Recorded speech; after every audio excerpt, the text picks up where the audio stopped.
Gate of ഗോസ്പലിലേക്ക് ഏവർക്കും സ്വാഗതം. ഹർമഗദോൻ യുദ്ധം എന്ന വിഷയത്തെക്കുറിച്ചാണ് ഇവിടെ പ്രസ്താവിക്കുന്നത്. വെളിപ്പാട് പുസ്തകം 16-ാം അധ്യായം 12 മുതൽ 16 വരെയുള്ള തിരുവചന ഭാഗത്ത് പ്രതിപാദിച്ചിരിക്കുന്ന വിഷയമാണ് ഹർമഗദോൻ യുദ്ധം. ഈ യുദ്ധത്തെക്കുറിച്ച് പൊതുവിലിരിക്കുന്ന ധാരണ ലോകാവസാന നാളിൽ മാത്രം സംഭവിക്കുന്ന ഒരു യുദ്ധം ആണ് എന്നാണ് ഒട്ടുമിക്ക വ്യാഖ്യാതാക്കളും വ്യാഖ്യാനിച്ചിരിക്കുന്നത്. എന്നാൽ ഈ ഹർമഗദോൻ യുദ്ധം അന്തിമ യുദ്ധമാണോ, ലോകാവസാനത്തിൽ മാത്രം സംഭവിക്കുന്നതാണോ? ഹർമഗദോൻ എന്ന വാക്കിൻ്റെ അർത്ഥം എന്താണ്? ഈ യുദ്ധം എന്തിനെയാണ് അർത്ഥമാക്കുന്നത്?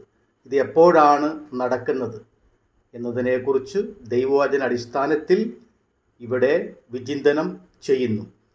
അതിനാധാരമായ തിരുവചന ഭാഗങ്ങൾ വായിക്കുന്നു. വെളിപ്പാട് പുസ്തകം 16-ാം അധ്യായം 12 മുതൽ 16 വരെയുള്ള വാക്യങ്ങൾ. ആറാമത്തവൻ തൻ്റെ കലശം യൂഫ്രട്ടീസ് എന്ന മഹാനദിയിൽ ഒഴിച്ചു. കിഴക്ക് നിന്ന് വരുന്ന രാജാക്കന്മാർക്ക് വഴി ഒരുക്കേണ്ടതിന് അതിലെ വെള്ളം വറ്റിപ്പോയി. മഹാസർപ്പത്തിൻ്റെ വായിൽ നിന്നും മൃഗത്തിൻ്റെ വായിൽ നിന്നും കള്ളപ്രവാചകൻ്റെ വായിൽ നിന്നും തവളയെപ്പോലെ 3 അശുദ്ധാത്മാക്കൾ പുറപ്പെടുന്നത് ഞാൻ കണ്ടു. ഇവ സർവഭൂതലത്തിലും ഉള്ള രാജാക്കന്മാരെ സർവശക്തനായ ദൈവത്തിൻ്റെ മഹാദിവസത്തിലെ യുദ്ധത്തിന് കൂട്ടിച്ചേർപ്പാൻ അത്ഭുതങ്ങൾ ചെയ്തുകൊണ്ട് അവരുടെ അടുക്കലേക്ക് പുറപ്പെടുന്ന ഭൂതാത്മാക്കൾ തന്നെ. ഞാൻ കള്ളനെപ്പോലെ വരും. തൻ്റെ ലജ്ജ കാണുമാറ് നഗ്നനായി നടക്കാതിരിപ്പാൻ തൻ്റെ ഉടുപ്പ് സൂക്ഷിച്ചും ജാഗരിച്ചും കൊള്ളുന്നവൻ ഭാഗ്യവാൻ. അവരെ എബ്രായ ഭാഷയിൽ ഹർമഗദോൻ എന്ന പേരുള്ള സ്ഥലത്തിൽ കൂട്ടിച്ചേർത്തു. ഈ ഭാഗത്ത് പ്രതിപാദിച്ചിരിക്കുന്ന പ്രധാനപ്പെട്ട വിഷയം ഹർമഗദോൻ യുദ്ധമാണല്ലോ. എന്നാൽ ഈ ഹർമഗദോൻ യുദ്ധത്തെക്കുറിച്ച് നാം മനസ്സിലാക്കണമെങ്കിൽ അതിൻ്റെ 12 മുതലുള്ള വാക്യങ്ങളിൽ പ്രതിപാദിച്ചിരിക്കുന്ന ഓരോ വിഷയങ്ങളും പഠിക്കേണ്ടിയിരിക്കുന്നു. ആയതിനാൽ അവ ഓരോന്നായി നമുക്ക് പരിശോധിക്കാം. ഒന്നാമതായി ഇവിടെ കാണുന്നത് യൂഫ്രട്ടീസ് എന്ന മഹാനദി എന്ന വിഷയമാണ്. യൂഫ്രട്ടീസ് എന്ന മഹാനദിയിൽ ആറാമത്തവൻ തൻ്റെ കലശം ഒഴിച്ചപ്പോൾ കിഴക്ക് നിന്ന് വരുന്ന രാജാക്കന്മാർക്ക് വഴി ഒരുക്കേണ്ടതിന് അതിലെ വെള്ളം വറ്റിപ്പോയി എന്നാണ് പറഞ്ഞിരിക്കുന്നത്. ഈ യൂഫ്രട്ടീസ് നദി വറ്റിപ്പോയി എന്ന് പറഞ്ഞിരിക്കുന്നതിൻ്റെ അർത്ഥം എന്താണ്? നിലവിലിരിക്കുന്ന ചില വ്യാഖ്യാതാക്കൾ ഇതിനെക്കുറിച്ച് നിർവചിച്ചിരിക്കുന്നത് പലസ്തീൻ നാട്ടിൽ ഒഴുകിക്കൊണ്ടിരിക്കുന്ന അക്ഷരാർത്ഥത്തിലുള്ള യൂഫ്രട്ടീസ് നദി, ഈ നദി വറ്റിപ്പോവുകയും ആ നദി വറ്റിക്കഴിയുമ്പോൾ ആ നദി കടന്ന് രാജാക്കന്മാർ ഇസ്രായേലിലേക്ക് യുദ്ധത്തിനായി വരും എന്ന ഒരു വ്യാഖ്യാനം നിലവിലുണ്ട്. വാസ്തവത്തിൽ അത് ഈ തിരുവചന ഭാഗത്തിന് യോജിക്കുന്നതായ നിർവചനമാണ്, വ്യാഖ്യാനമാണോ എന്ന് നമുക്ക് പരിശോധിക്കാം. യൂഫ്രട്ടീസ് എന്ന ആ വാക്ക് വെളിപ്പാട് പുസ്തകത്തിൽ 2 സ്ഥലത്ത് ഉപയോഗിച്ചിട്ടുണ്ട്. ആദ്യം പറഞ്ഞിരിക്കുന്നത് വെളിപ്പാട് പുസ്തകം 9-ാം അധ്യായത്തിലാണ്. അവിടെ യൂഫ്രട്ടീസ് എന്ന മഹാനദിയുടെ തീരത്ത് ബന്ധിച്ചിരിക്കുന്ന 4 ദൂതന്മാരെ അഴിച്ചുവിടുവിനെന്ന ഒരു ഭാഗം അവിടെ പ്രതിപാദിക്കുന്നുണ്ട്. രണ്ടാമതായിട്ട് നമുക്ക് കാണുവാൻ കഴിയുന്നത് വെളിപ്പാട് പുസ്തകം 16-ാം അധ്യായത്തിൻ്റെ 12-ാം വാക്യത്തിലാണ്. അപ്പോൾ ഈ 2 സ്ഥലത്ത് യൂഫ്രട്ടീസ് എന്ന നദിയെക്കുറിച്ച് പ്രതിപാദിക്കുന്നുണ്ട്. ഈ നദി എന്തിനെയാണ് അർത്ഥമാക്കുന്നത്? വാസ്തവത്തിൽ ഈ നദി വറ്റിപ്പോകുമോ? നമുക്ക് പരിശോധിക്കാം. അപ്പോൾ 2 സ്ഥലത്തും ഈ നദിയെക്കുറിച്ച് പറയുമ്പോൾ ഇത് അക്ഷരാർത്ഥത്തിലുള്ള ഒരു നദിയെക്കുറിച്ചല്ല ഇവിടെ പറഞ്ഞിരിക്കുന്നത്. അക്ഷരാർത്ഥത്തിൽ ഈ യൂഫ്രട്ടീസ് നദി വറ്റിപ്പോകുമെന്നൊക്കെ പറഞ്ഞാൽ അത് യുക്തിക്ക് നിരക്കുന്നതായ ഒന്നല്ല. ആയതിനാൽ ആലങ്കാരികമായിട്ടാണ് ഈ വാക്ക് ഉപയോഗിച്ചിരിക്കുന്നത്, സിംബോളിക്കലാണ്. അപ്പോൾ അതെന്തുകൊണ്ടാണ് ഈ യൂഫ്രട്ടീസ് നദി എന്നിവിടെ പറയാനുള്ള കാരണം എന്ന് പറഞ്ഞാൽ അതിൻ്റെ അർത്ഥം നാം മനസ്സിലാക്കേണ്ടത്, യൂഫ്രട്ടീസ് എന്ന മഹാനദി പലസ്തീൻ നാട്ടിലെ മിഡിൽ ഈസ്റ്റിലെ വളരെ ശുദ്ധജലം നൽകുന്ന ഒരു നദിയാണ്. ഈ നദി ആരംഭിക്കുന്നത് തുർക്കിയിൽ നിന്നാണ്. തുർക്കിയിൽ നിന്നും ഈ നദി ആരംഭിച്ച് സിറിയ, ഇറാഖ് എന്നീ 3 രാജ്യങ്ങളിലൂടെ ഒഴുകി പേർഷ്യൻ കടലിൽ പതിക്കുന്നു. അപ്പോൾ യൂഫ്രട്ടീസ് നദി അക്ഷരികമായിട്ട് ഉത്ഭവിക്കുന്നത് തുർക്കിയിൽ നിന്നാണ്. തുർക്കി, സിറിയ, ഇറാഖ് എന്നീ ഭൂപ്രദേശങ്ങളിലൂടെ അല്ലെങ്കിൽ 3 രാജ്യങ്ങളിലൂടെ ഒഴുകി ഈ നദി പേർഷ്യൻ കടലിൽ പതിക്കുന്നു. 1730 മൈൽ നീളമുള്ള ഈ നദി വളരെ സാവധാനത്തിൽ ഒഴുകുന്ന ഒരു നദിയാണ്. അപ്പോൾ ഈ നദി എന്നതിന് പൊട്ടാമൺ എന്ന ഒരു ഗ്രീക്ക് വാക്കാണ് ഇവിടെ ഉപയോഗിച്ചിരിക്കുന്നത്. അതിൻ്റെ അർത്ഥം ചൂടുള്ളതും സാവധാനവുമായ ഭാഗങ്ങൾ അല്ലെങ്കിൽ നദി എന്നാണ് അതിൻ്റെ അർത്ഥം. അപ്പോൾ മിഡിൽ ഈസ്റ്റിൽ ഏറ്റവും ശുദ്ധജലം ഒഴുകുന്ന ഒരു നദിയാണ് ഈ യൂഫ്രട്ടീസ് നദി. അപ്പോൾ ആയതിനാൽ ഈ അക്ഷരാർത്ഥത്തിൽ ഈ നദി വറ്റിപ്പോകുമെന്നൊക്കെ പറഞ്ഞാൽ അത് നമുക്ക് ആ രീതിയിൽ വ്യാഖ്യാനിക്കുന്നത് ശുദ്ധമായിരിക്കുന്ന ഒരു മണ്ടത്തരമായിരിക്കും. കാരണം ആലങ്കാരികമായ വ്യാഖ്യാനമാണ് വെളിപ്പാടിൻ്റെ വ്യാഖ്യാനത്തിന് യോജിക്കുന്നത്. അപ്പോൾ ആയതിനാൽ ഇവിടെ ഈ നദി വറ്റിപ്പോകുമെന്ന് പറഞ്ഞിരിക്കുന്നതിൻ്റെ അർത്ഥം ആ പ്രദേശത്തുള്ള ജനങ്ങൾക്ക് വരുന്ന പരിവർത്തനത്തെയാണ് ഈ പദം അർത്ഥമാക്കുന്നത്. കാരണം ഈ വെള്ളം എന്നതിന് വെളിപ്പാട് പുസ്തകത്തിൽ തന്നെ അർത്ഥം നൽകിയിട്ടുണ്ട്. വെളിപ്പാട് പുസ്തകം 17-ാം അധ്യായത്തിൽ പെരുവെള്ളത്തിൻ മീതെ ഇരിക്കുന്ന മഹാവേശ്യ എന്ന പ്രസ്താവന വെളിപ്പാട് 17-ൽ കാണുവാനായിട്ട് കഴിയുന്നുണ്ട്. അപ്പോൾ അവിടുത്തെ പെരുവെള്ളം ഏതാണ്? അത് വെളിപ്പാട് 17-ൽ തന്നെ അതിന് വ്യാഖ്യാനവും നൽകിയിട്ടുണ്ട്. നീ കണ്ട വെള്ളം വംശങ്ങളും ജാതികളും ഭാഷകളുമാകുന്നു എന്നാണ് അവിടെ പറഞ്ഞിരിക്കുന്നത്. അപ്പോൾ വെള്ളത്തിന് ബൈബിളിൽ നൽകിയിരിക്കുന്ന, വെളിപ്പാടിൽ നൽകിയിരിക്കുന്ന അർത്ഥം എന്താണ്? അക്ഷരാർത്ഥത്തിൽ വെള്ളമല്ല, അത് ജനങ്ങളെയും ഭാഷകളെയും വംശങ്ങളെയും ജാതികളെയും ഒക്കെ കുറിക്കുന്നതിന് വേണ്ടിയിട്ടാണ് അവിടെ വെള്ളം എന്ന് പറഞ്ഞിരിക്കുന്നത്. അപ്പോൾ യൂഫ്രട്ടീസ് നദിയിലെ വെള്ളം വറ്റിപ്പോയി എന്ന് പറഞ്ഞാൽ അതിൻ്റെ അർത്ഥം യൂഫ്രട്ടീസ് നദി ഉത്ഭവിക്കുന്ന, സ്ഥിതി ചെയ്യുന്ന ആ ഭൂപ്രദേശത്ത് വരുന്ന മാറ്റം, അഥവാ അവിടെ ജീവിക്കുന്ന ജനങ്ങളിൽ വരുന്ന പരിവർത്തനത്തെയാണ് ഈ യൂഫ്രട്ടീസ് നദിയിൽ വെള്ളം വറ്റിപ്പോയി എന്ന് പറഞ്ഞിരിക്കുന്നതിൻ്റെ അർത്ഥം. അതായത് അപ്പോസ്തലനായ യോഹന്നാൻ വെളിപ്പാട് പുസ്തകം എഴുതുന്ന സമയത്ത് യൂഫ്രട്ടീസ് നദിയുടെ തീരങ്ങളിൽ അധിവസിച്ചിരുന്ന ആളുകൾ പിന്നീട് അപ്പോസ്തോലിക കാലഘട്ടത്തിന് ശേഷം ആ പ്രദേശത്ത് ഒരുപാട് മാറ്റങ്ങൾ ഉത്ഭവിക്കുകയുണ്ടായി. ഉദാഹരണത്തിന് AD 500-ലാണല്ലോ ഇസ്ലാം മതത്തിൻ്റെ ആരംഭം. അപ്പോൾ ആയതിനാൽ ആ ഭാഗം അവിടെ വെള്ളം വറ്റിപ്പോയി എന്ന് പറഞ്ഞാൽ നിലവിലിരുന്ന ആ ജാതികൾ വേറെ ഒരു മതവിഭാഗത്തിലേക്ക് പരിവർത്തനം ചെയ്തതിനെയാണ് ഇത് അർത്ഥമാക്കുന്നത്. അപ്പോൾ യൂഫ്രട്ടീസ് നദിയെക്കുറിച്ചുള്ള അർത്ഥം എന്താണെന്ന് മനസ്സിലായല്ലോ. ഈ ഭൂപ്രദേശത്ത് അന്നുണ്ടായിരുന്ന ആളുകളായിരുന്നില്ല ഇന്ന് നിലവിലുള്ളത്. അപ്പോൾ ആ ജനങ്ങൾക്ക് മാറ്റം വന്നത് മതപരമായിരിക്കുന്ന ഒരുപാട് മാറ്റങ്ങൾ ആ ഭാഗത്ത് ഉണ്ടായി. വെള്ളം എന്നതിന് ഗ്രീക്കിൽ ഉപയോഗിച്ചിരിക്കുന്ന വാക്ക് ഹൈഡോർ എന്നൊരു പദമാണ്. ഹൈഡോർ എന്ന് പറഞ്ഞാൽ ഇതൊരു പുരാതനമായ ഗ്രീക്ക് പദമാണ്. ഈ പേരിൽ ഇന്ന് സമുദ്രജല ഇൻഷുറൻസ് നൽകുന്ന ഒരു കമ്പനി നിലവിലുണ്ട്. ലോകത്ത് സമുദ്രജലത്തിന് ഇൻഷൂർ നൽകുന്ന ഹൈഡോർ എന്ന് പറഞ്ഞ ഒരു കമ്പനി ഇന്ന് നിലവിലുണ്ട്.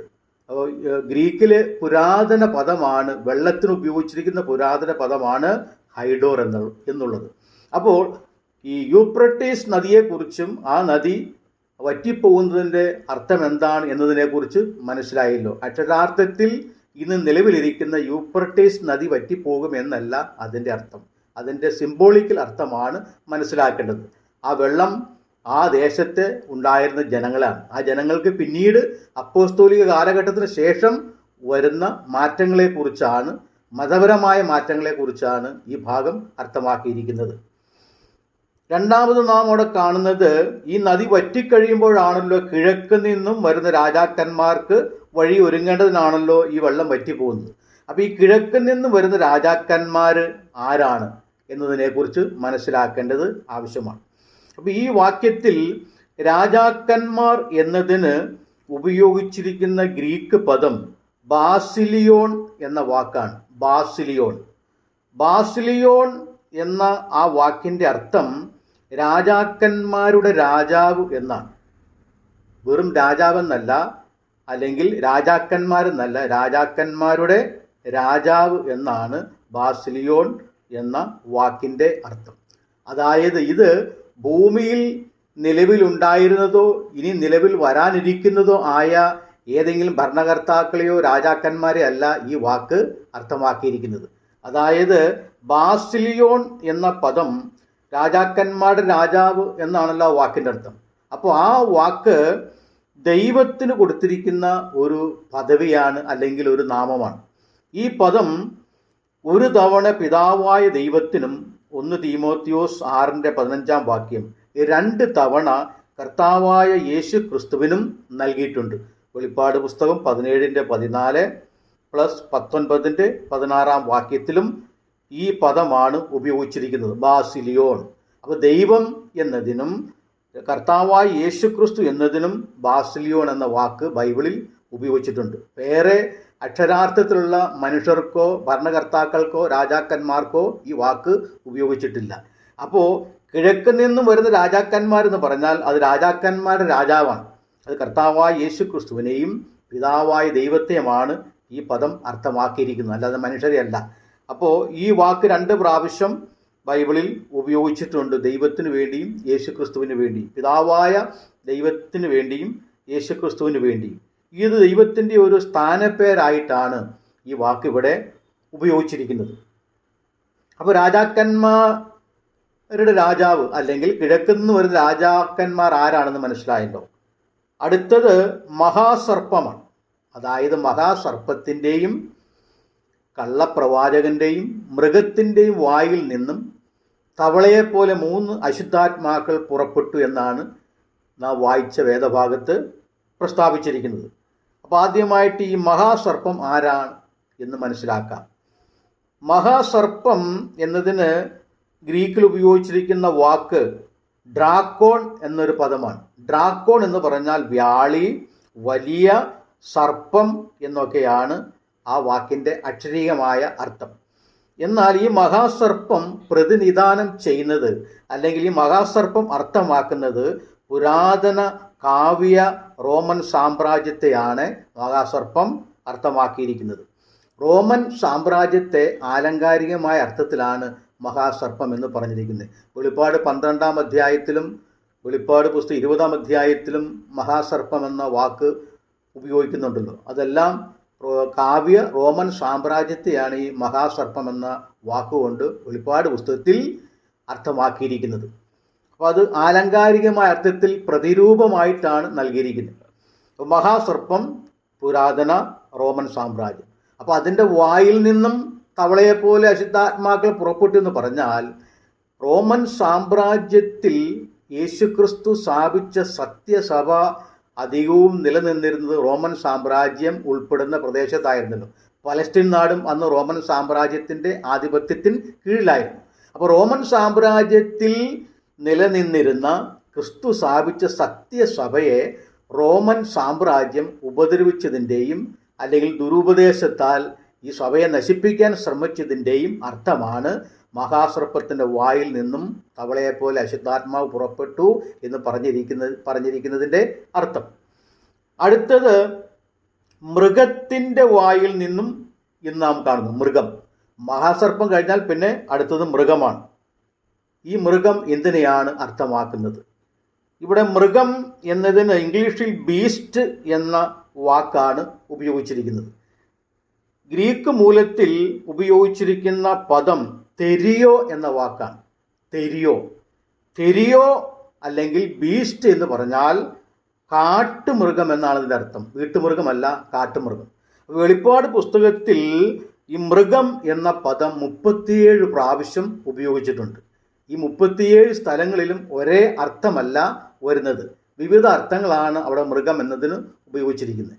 എന്നാൽ ഇവിടെ ഉപയോഗിച്ചിരിക്കുന്ന ഈ മൃഗം എന്തിനെയാണ് അർത്ഥമാക്കുന്നത് എന്ന് നമുക്ക് പരിശോധിക്കാം. അപ്പോൾ മൃഗം എന്ന വാക്ക് 37 പ്രാവശ്യം വെളിപ്പാടിൽ ഉപയോഗിച്ചിരിക്കുന്നു. അപ്പോൾ ഇതൊരു വീട്ടുമൃഗമല്ല, കാട്ടുമൃഗമാണ്, അഥവാ ബീസ്റ്റ്. അപ്പോൾ ഈ വാക്കിൻ്റെ അർത്ഥം, അതായത് ഈ മൃഗം അർത്ഥമാക്കുന്നത് റോമൻ സാമ്രാജ്യം അസ്തമിച്ചതിന് ശേഷം റോമൻ സാമ്രാജ്യത്തിൽ സാമ്രാജ്യ തുല്യമായി ഉയർന്നു വന്ന ഒരു മതത്തെയാണ് അർത്ഥമാക്കുന്നത്. അതായത് യേശുക്രിസ്തു സത്യസഭ ഈ ഭൂമിയിൽ സ്ഥാപിച്ചു. ആ സഭയ്ക്ക് എതിരെ, ആ സഭയ്ക്ക് പ്രതികൂലമായി, ആ സഭയുടെ, ദൈവസഭയുടെ ഉപദേശങ്ങളും അതിൻ്റെ അടിസ്ഥാന പ്രമാണങ്ങളും ഭരണഘടനയ്ക്കും എതിരെ മാനുഷികമായ ഭരണഘടനയും മാനുഷികമായ ചട്ടങ്ങളും നിയമങ്ങളും കൊണ്ട് ക്രിസ്തുവിൻ്റെ സഭയ്ക്ക് എതിരെ വളർന്നു വന്ന ഒരു ലോകമതത്തെയാണ് ഈ മൃഗം അർത്ഥമാക്കിയിരിക്കുന്നത്. ആ ലോകമതം മറ്റൊന്നല്ല, റോമൻ കത്തോലിക്ക മതമാണ്. അപ്പോൾ റോമൻ കത്തോലിക്ക മതം ദൈവത്തിൻ്റെ സഭയെ ഒരുപാട് ഉപദ്രവിക്കുകയും സഭയെ ചവിട്ടിക്കളയും ഞെരുക്കുകയും ദുരുപദേശങ്ങളെ കൊണ്ട് സഭയെ തെറ്റിച്ച് കളയുവാൻ റോമൻ കത്തോലിക്ക മതം ശ്രമിച്ചു. ഒരുപാട് വിശുദ്ധന്മാരെ ഈ റോമൻ കത്തോലിക്ക മതം കൊന്നുകളഞ്ഞിട്ടുണ്ട്. അതെല്ലാം സഭാ ചരിത്രത്തിൽ രേഖപ്പെടുത്തിയിട്ടുണ്ട്. അപ്പോൾ ദൈവസഭയ്ക്ക് പ്രതികൂലമായി റോമൻ സാമ്രാജ്യത്തിൽ സാമ്രാജ്യ തുല്യമായി വളർന്ന് പടർന്ന് പന്തലിച്ച റോമൻ കത്തോലിക്ക മതത്തെയാണ് ഈ മൃഗം അർത്ഥമാക്കിയിരിക്കുന്നത്. അപ്പോൾ യേശുക്രിസ്തു സ്ഥാപിച്ച സത്യസഭയ്ക്ക് എതിരെ നിൽക്കുന്ന ക്രിസ്തീയ മതങ്ങളെയും ക്രിസ്തീയ മതത്തെയാണ് ഇത് അർത്ഥമാക്കിയിരിക്കുന്നത്. ക്രിസ്തുവിൻ്റെ പേര് അതിനുണ്ടാകാം, അല്ലെങ്കിൽ ദൈവത്തിൻ്റെ നാമം അതിനുണ്ടാകാം. പക്ഷേ അത് യേശുക്രിസ്തു സ്ഥാപിച്ചതും യേശുക്രിസ്തു പഠിപ്പിച്ചതുമായ ഉപദേശത്തിൻ്റെ രീതിയിലല്ല അതിൻ്റെ നിലനിൽപ്പ്. അതിൻ്റെ കെട്ടുപാടുകളും അതിൻ്റെ ഭരണഘടനയും ആരാധനാക്രമങ്ങളെല്ലാം ബൈബിൾ വിരുദ്ധമായ നിലയിലാണ്. അതുകൊണ്ടാണ് അതിനെ മൃഗമെന്ന് പറയാൻ കാരണം. ഇനി മൃഗമെന്ന് പറയുമ്പോൾ അതിനൊരു അർത്ഥമുണ്ട്. കർത്താവായ യേശുക്രിസ്തു സ്ഥാപിച്ച തൻ്റെ സത്യസഭയെ യേശുക്രിസ്തു തന്നെ നിർവചിച്ചിരിക്കുന്നത് ഒരു കുഞ്ഞാടിനോടാണ്.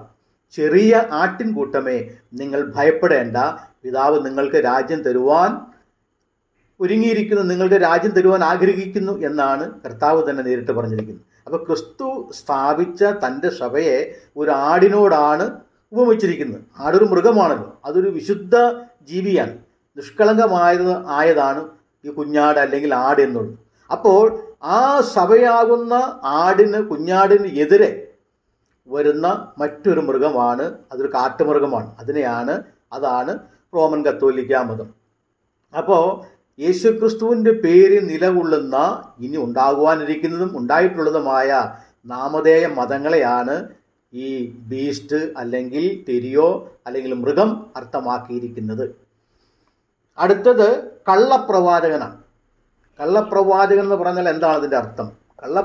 പ്രവാചകൻ എന്ന് പറഞ്ഞാൽ അതിന് ഇവിടെ നമുക്ക് കാണുവാനായിട്ട് കഴിയുന്നത് ഗ്രീക്ക് മൂലത്തിൽ സ്യൂഡോ പ്രൊഫറ്റ്സ് എന്നൊരു വാക്കാണ് ഉപയോഗിച്ചിരിക്കുന്നത്. അതിനെയാണ് കള്ളപ്രവാചകൻ എന്ന് മലയാളത്തിൽ പരിഭാഷപ്പെടുത്തിയിരിക്കുന്നത്. ഇത് ദൈവത്തിൻ്റെ സഭയിൽ പ്രവാചകന്മാരുണ്ട്. പഴയ നിയമകാലത്തും യഹൂദ മതത്തിലും ധാരാളം പ്രവാചകന്മാരുണ്ടായിരുന്നു. വലിയ പ്രവാചകന്മാരും ചെറിയ പ്രവാചകന്മാരും. യേശുക്രിസ്തു സ്ഥാപിച്ച സഭയിലും പ്രവാചകന്മാർ ഉണ്ടായിരുന്നു. 1-ാം നൂറ്റാണ്ടിൽ പ്രവാചകന്മാരുണ്ടായിരുന്നു. അല്ലെങ്കിൽ യേശുക്രിസ്തു മൂലക്കല്ലായിരിക്കെ നിങ്ങളെ അപ്പോസ്തലന്മാരും പ്രവാചകന്മാരും എന്ന അടിസ്ഥാനത്തിന്മേൽ പണിതിരിക്കുന്നു എന്ന് എഫെസ്യ ലേഖനം 2-ാം അധ്യായം 20-ാം വാക്യത്തിൽ പൗലോസ് അപ്പോസ്തലൻ പ്രസ്താവിച്ചിട്ടുണ്ടല്ലോ. അപ്പോൾ ക്രിസ്തുവിൻ്റെ സഭ സ്ഥാപിക്കപ്പെട്ടിരിക്കുന്നത് പ്രവാചകന്മാരിലും അപ്പോസ്തലന്മാരും യേശുക്രിസ്തു മൂലക്കല്ലായ അടിസ്ഥാനത്തിന്മേലാണ് സഭ പണിയപ്പെട്ടുകൊണ്ടിരിക്കുന്നത്. ഇങ്ങനെ രക്ഷിക്കപ്പെട്ടു വരുന്ന എല്ലാവരെയും ചേർത്തുകൊണ്ടാണ് യേശുക്രിസ്തു തൻ്റെ സത്യസഭ, ദൈവസഭ ഈ ഭൂമിയിൽ സ്ഥാപിച്ചിരിക്കുന്നത്. സഭയുടെ പണി നടന്നുകൊണ്ടിരിക്കുകയാണ്. അപ്പോൾ ആ സഭയിൽ പ്രവാചകന്മാരുണ്ടായിരുന്നു. എന്നാൽ ഈ ഇവിടുത്തെ പ്രവാചകന്മാരെന്ന് പറഞ്ഞിരിക്കുന്നത് കള്ളപ്രവാചകന്മാരാണ്. ദൈവത്തിൻ്റെ സഭയെ വഴിതെറ്റിച്ച് കളയുവാൻ വരുന്ന, ദുരുപദേശവുമായിട്ട് വരുന്ന ആളുകളെയാണ് ഇവിടെ കള്ളപ്രവാചകന്മാർ എന്ന് പറഞ്ഞിരിക്കുന്നത്. യേശുക്രിസ്തു സ്ഥാപിച്ച സഭയ്ക്ക് നൽകിയിരിക്കുന്ന ഉപദേശം ക്രിസ്തു നേരിട്ട് പഠിപ്പിച്ചിരിക്കുന്നതും ക്രിസ്തുവിൻ്റെ കാലശേഷം അപ്പോസ്തലന്മാർ ഉപദേശിച്ചതും പഠിപ്പിച്ചിരിക്കുന്നതുമായതാണ് ദൈവത്തിൻ്റെ സഭയുടെ ഉപദേശം. അപ്പോൾ ആ ഉപദേശങ്ങൾക്ക് എതിരെ ദൈവത്തിൻ്റെ സഭയിൽ കടന്നുകൂടുന്ന ദുരുപദേഷ്ടാക്കന്മാരെയാണെങ്കിൽ ദുരുപദേശത്തെയാണ് ഇവിടെ കള്ളപ്രവാചകന്മാർ അല്ലെങ്കിൽ കള്ളപ്രവാചകൻ എന്ന് പറഞ്ഞിരിക്കുന്നത്.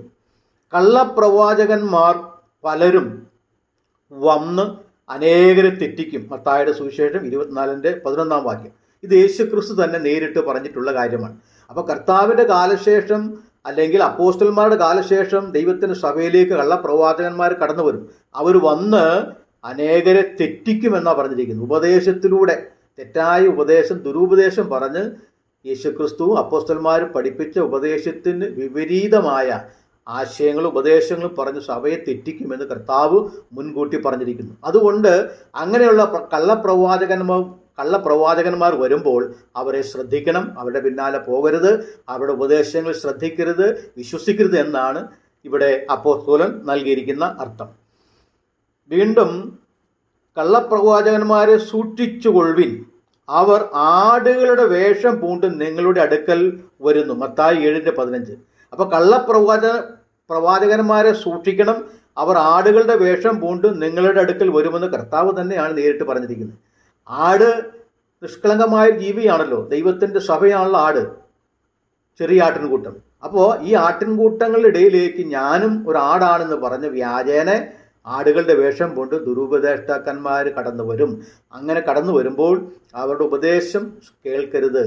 നിങ്ങൾ പഠിച്ചതും അപ്പോസ്തലന്മാർ നിങ്ങൾക്ക് പറഞ്ഞു തന്നിട്ടുള്ളതും പഠിപ്പിച്ചിട്ടുള്ളതും ദൈവവചനത്തിലുള്ളതുമായ സത്യങ്ങളെ മുറുകെ പിടിച്ച് ജീവിക്കണം എന്നാണ് പറഞ്ഞു വരുന്നതിൻ്റെ സാരം. അപ്പോൾ ഇവിടെ ഭാവിയിൽ സഭയിലേക്ക് വരുന്ന ഉപദേഷ്ടാക്കന്മാരെയാണ് ഈ കള്ളപ്രവാചകൻ എന്നതുകൊണ്ട് അർത്ഥമാക്കിയിരിക്കുന്നത്. അപ്പോൾ ദുരുപദേഷ്ടാക്കന്മാർ അപ്പോസ്തോലിക കാലഘട്ടത്തിൽ തന്നെ സഭയിലേക്ക് തന്നെ കടന്നുകൂടിയിട്ടുണ്ടായിരുന്നു. പക്ഷെ അപ്പോസ്തോലിക കാലഘട്ടത്തിൽ അപ്പോസ്തലന്മാർ ആ ഉപദേശങ്ങളെ തിരിച്ചറിഞ്ഞ് അവരുടെ ഇടയിൽ നിന്നും അന്ന് സഭയെ കാത്ത് സംരക്ഷിച്ച് ശരിയായ പത്യോപദേശത്തിൽ സഭയെ നിലനിർത്തിക്കൊണ്ടു പോവുകയായിരുന്നു ചെയ്തിരുന്നത്. എന്നാൽ അപ്പോസ്തോലിക കാലഘട്ടത്തിന് ശേഷവും ഇതുപോലെ ദുരുപദേഷ്ടാക്കന്മാർ വരുമ്പോൾ അവരെ സൂക്ഷിക്കണമെന്ന മുന്നറിയിപ്പാണ് നൽകിയിരിക്കുന്നത്. നിങ്ങളുടെ ഇടയിൽ എന്നാൽ കള്ളപ്രവാചകന്മാരും ജനത്തിൻ്റെ ഇടയിൽ ഉണ്ടായിരുന്നു. അങ്ങനെ നിങ്ങളുടെ ഇടയിലും ദുരുപദേഷ്ടാക്കന്മാർ ഉണ്ടാകും. അവർ നാശകരമായ മതഭേദങ്ങളെ നുഴയിച്ച് തങ്ങളെ വിലയ്ക്ക് വാങ്ങിയ നാഥനെ തള്ളിപ്പറഞ്ഞ് തങ്ങൾക്ക് തന്നെ ശീഘ്രനാശം വരുത്തും. പത്രോസിൻ്റെ 2-ാം ലേഖനം 2-ാം അധ്യായം 1-ാം വാക്യം. അപ്പോൾ കള്ളപ്രവാചകന്മാർ ജനങ്ങളുടെ ഇടയിൽ ഉണ്ടായിരുന്നു. അപ്പോസ്തോലിക കാലഘട്ടത്തിൽ തന്നെ കള്ളപ്രവാചകന്മാർ ഉണ്ടായിരുന്നു എന്നാണ് പറഞ്ഞിരിക്കുന്നത്. അതുകൊണ്ട് നിങ്ങളുടെ ഇടയിൽ ഈ കള്ളപ്രവാചകന്മാർ കടന്നുകൂടും. അതായത് നിങ്ങളെ വിലയ്ക്ക് വാങ്ങിയ നാഥൻ ആരാണ്? കർത്താവായ യേശുക്രിസ്തു. അപ്പോൾ ആ യേശുക്രിസ്തുവിനെ തള്ളി പറയുവാൻ വേണ്ടി വിപരീത ഉപദേശങ്ങളുമായി കള്ളപ്രവാചകന്മാർ നിങ്ങളുടെ ഇടയിൽ നുഴഞ്ഞ് കടന്നു വരും. അവരെ സൂക്ഷിക്കണം എന്ന മുന്നറിയിപ്പാണ് ഇവിടെ നൽകിയിരിക്കുന്നത്. അപ്പോൾ കള്ളപ്രവാചകന്മാരിലൂടെ സഭയുടെ നിർമ്മലമായ ഉപദേശങ്ങൾ തെറ്റിച്ച് കളയുവാൻ നിങ്ങൾ അനുവദിക്കരുത്. അവരെ തിരിച്ചറിഞ്ഞ് അവരിൽ നിന്നും അകന്നു മാറിക്കൊള്ളണമെന്നാണ് ഇവിടെ അപ്പോസ്തലൻ ഈ വാക്യത്തിലൂടെ നൽകിയിരിക്കുന്നത്. അപ്പോൾ ഈ മഹാസർപ്പം ആരാണ്, കള്ളപ്രവാചകൻ ആരാണ്, മൃഗം ആരാണ് എന്ന് മനസ്സിലായപ്പോൾ മഹാസർപ്പത്തിൻ്റെയും മൃഗത്തിൻ്റെയും കള്ളപ്രവാചകൻ്റെയും വായിൽ നിന്ന് പുറപ്പെട്ട തവളയെ പോലെയുള്ള 3 അശുദ്ധാത്മാക്കൾ. തവള എന്നതിന് ഗ്രീക്കിൽ ഉപയോഗിച്ചിരിക്കുന്ന പദം ബെട്രാച്ചോയ് എന്ന പദമാണ്. തവള അശുദ്ധിയുടെ പ്രതീകമാണല്ലോ.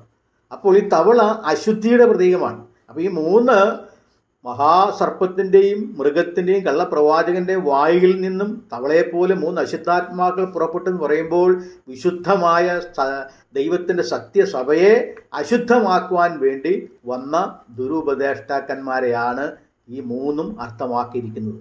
അപ്പോൾ അതുകൊണ്ടാണ് അതിന് തവള എന്ന് പറഞ്ഞിരിക്കുന്നത്. തവള അശുദ്ധമായൊരു ജീവിയായിട്ടാണ് ബൈബിളിൽ നമുക്ക് കാണുവാനായിട്ട് കഴിയുന്നത്. അപ്പോൾ മഹാസർപ്പം ആരാണ്, കള്ളപ്രവാചകൻ ആരാണ്, മൃഗം ആരാണ് എന്ന് മനസ്സിലായല്ലോ. ഇനി അടുത്തത് സർവഭൂതലത്തിലുമുള്ള രാജാക്കന്മാർ ആരാണ് എന്നുള്ളതാണ്. വെളിപ്പാട് 16:12 മുതൽ 16 വരെയുള്ള വാക്യങ്ങളിൽ രാജാക്കന്മാരെന്നും രാജാവെന്നും നമുക്ക് കാണുവാനായിട്ട് കഴിയുന്നുണ്ട്. അപ്പോൾ അതിലെ 2ാമത്തെ കാര്യമാണ് സർവഭൂതലത്തിലുമുള്ള രാജാക്കന്മാർ ആരാണ്. അവർ സർവഭൂതലത്തിലും ഉള്ള രാജാക്കന്മാർ മഹാദിവസത്തിൽ യുദ്ധത്തിനായിട്ട് കൂട്ടിച്ചേർക്കുമെന്നാണല്ലോ പറഞ്ഞിരിക്കുന്നത്. അപ്പോൾ സർവ്വഭൂതലത്തിലുള്ള മഹാരാജാക്കന്മാർ ആരാണ് എന്നും ഭൂതലം എന്ന് പറഞ്ഞാൽ എന്താണെന്നും നോക്കാം. വെളിപ്പാടിൽ നാം വായിച്ച വേദഭാഗത്ത് പറഞ്ഞിരിക്കുന്നത് അതിൻ്റെ 14-ാമത്തെ വാക്യത്തിൽ നാം വായിക്കുമ്പോൾ, ഇവ സർവ്വഭൂതലത്തിലുമുള്ള രാജാക്കന്മാരെ സർവശക്തനായ ദൈവത്തിൻ്റെ മഹാദിവസത്തിലെ യുദ്ധത്തിന് കൂട്ടിച്ചേർപ്പാൻ അത്ഭുതങ്ങളെ ചെയ്തുകൊണ്ട് അവരുടെ അടുക്കലേക്ക് പുറപ്പെടുന്ന ഭൂതാത്മാക്കൾ തന്നെ. അപ്പോൾ സർവ്വഭൂതലത്തിലുമുള്ള ആ രാജാക്കന്മാർ, ഈ സർവ്വഭൂതലം ഏതാണ്, രാജാക്കന്മാർ ആരാണ് എന്ന് നമുക്ക് നോക്കാം. ഈ അധ്യായത്തിലെ ഈ വാക്യത്തിൽ രാജാക്കന്മാർ എന്ന പദം 2 പ്രാവശ്യം ഉപയോഗിച്ചിട്ടുണ്ട്. ഈ 2 പ്രാവശ്യം ഉപയോഗിച്ചിരിക്കുന്നിടത്തും അർത്ഥം 2 തരത്തിലാണ്. അപ്പോൾ ഈ സർവ്വഭൂതലത്തിലുമുള്ള രാജാക്കന്മാർ ആരാണ് എന്ന് നമുക്ക് നോക്കാം. സർവ്വഭൂതലത്തിലും എന്നതിന് ഗ്രീക്കിൽ കൊടുത്തിരിക്കുന്ന പദം ഒയ്കൗമെനെ എന്നൊരു വാക്കാണ്. ഒയ്കൗമെനെ എന്ന വാക്കാണ് സർവ്വഭൂതലത്തിലും എന്നതിന് ഉപയോഗിച്ചിരിക്കുന്നത്. ഈ വാക്കിൻ്റെ അർത്ഥം ഭൂമി, ലോകം, ജനവാസമുള്ള ഭൂമി, റോമൻ സാമ്രാജ്യം, ലോകത്തിൽ വസിക്കുന്ന എല്ലാവരും എന്നൊക്കെയാണ് ഈ വാക്കിൻ്റെ അർത്ഥം. അതായത് ഒയ്കൗമെനെ എന്ന പദത്തിൻ്റെ അർത്ഥമാണ് ഇവിടെ പ്രസ്താവിച്ചത്. അപ്പോൾ ഇത് ഈ വെളിപ്പാടിലെ സന്ദർഭവുമായിട്ട് നോക്കുമ്പോൾ ഇതിൻ്റെ ഒന്നാമത്തെ അർത്ഥം റോമൻ സാമ്രാജ്യത്തെയാണ് ഇത് അർത്ഥമാക്കുന്നത്. രണ്ടാമത്തെ അർത്ഥം ഭൂലോകത്തിലൊക്കെയും വസിക്കുന്ന എല്ലാവരും, എല്ലാ മനുഷ്യരെയാണ്. അപ്പോൾ ഒയ്കൗമെനെ എന്ന് പറഞ്ഞാൽ അത് 1 റോമൻ സാമ്രാജ്യത്തെ അർത്ഥമാക്കുന്നു, 2 ഭൂലോകം മുഴുവനുമുള്ള ആളുകളെയാണ് അർത്ഥമാക്കുന്നത്. അപ്പോൾ അപ്പോസ്തോലിക കാലഘട്ടത്തിൽ ദൈവത്തിൻ്റെ സഭ നിലനിന്നിരുന്നത് റോമൻ സാമ്രാജ്യത്തിൽ മാത്രമായിരുന്നു. അതുകൊണ്ടാണ് അവിടെ ഈ അർത്ഥം ഒന്നാമത് വരുന്നത്. പിന്നീട് അപ്പോസ്തോലിക കാലഘട്ടത്തിന് ശേഷം ദൈവത്തിൻ്റെ സഭ സർവ്വഭൂമിയിലും പരന്നു, എല്ലായിടത്തും സുവിശേഷം എത്തുകയും എല്ലാവരും ദൈവസഭയുടെ ഭാഗമായി തീരുവാനും കഴിഞ്ഞു. ഇന്ന് ലോകത്തിൽ എല്ലായിടത്തും യേശുക്രിസ്തുവിൻ്റെ സത്യസഭ നിലനിൽക്കുന്നുണ്ട്. അപ്പോൾ അതിനെയാണ് ഇത് അർത്ഥമാക്കുന്നത്. അതാണ് സർവ്വഭൂതലത്തിലും എന്ന് പറഞ്ഞിരിക്കുന്നതിൻ്റെ അർത്ഥം. ഇനി രണ്ടാമത്, ഈ സർവ്വഭൂതലത്തിൽ നിന്നുമാണല്ലോ രാജാക്കന്മാരെ കൂട്ടിച്ചേർക്കുന്നത്. ഈ രാജാക്കന്മാർ ആരാണ് എന്ന് പരിശോധിക്കാം. ഇവിടെ രാജാക്കന്മാർ എന്നതിന് ഗ്രീക്ക് മൂലത്തിൽ ഉപയോഗിച്ചിരിക്കുന്ന പദം ബാസിലിയസ് എന്ന വാക്കാണ്. മുമ്പ് നാം ഒരു വാക്ക് ചിന്തിച്ചു, അത് ബാസിലിയോൺ എന്നൊരു വാക്കാണ്. എന്നാൽ ഇവിടെ ഉപയോഗിച്ചിരിക്കുന്ന പദം ബാസിലിയസ് എന്ന വാക്കാണ്. ബാസിലിയസ് എന്ന വാക്കിൻ്റെ അർത്ഥം രാജാവ് എന്നാണ്. രാജാക്കന്മാർ എന്നല്ല, രാജാവ്, ദി കിങ് എന്നാണ്. അപ്പോൾ ഈ രാജാവ് ആരാണ്? ഈ രാജാവ് എന്തിനെയാണ് അർത്ഥമാക്കുന്നത് എന്ന് പരിശോധിക്കാം. അപ്പോൾ ബാസിലിയസ് എന്ന് പറഞ്ഞാൽ രാജാവ് എന്നാണ് അതിൻ്റെ അർത്ഥം. ഇത് പുതിയ നിയമത്തിൽ സ്വർഗരാജ്യം, ദൈവരാജ്യം എന്നതിന് ഗ്രീക്കിൽ ഉപയോഗിച്ചിരിക്കുന്ന പദം ബാസിലിയ എന്നാണ്. അപ്പോൾ പുതിയ നിയമത്തിൽ ദൈവരാജ്യം, സ്വർഗരാജ്യം എന്നതിനെല്ലാം ഉപയോഗിച്ചിരിക്കുന്ന പദം എന്താണ്? ബാസിലിയ എന്ന വാക്കാണ്.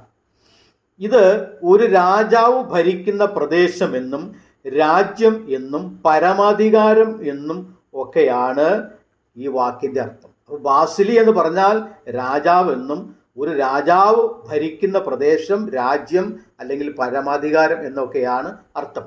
അപ്പോൾ അതുകൊണ്ട് ഇത് കേവലം ഒരു ഭൗതികമായ രാജ്യത്തെയോ ഒരു സ്ഥലത്തെയല്ല ഈ വാക്ക് അർത്ഥമാക്കിയിരിക്കുന്നത്.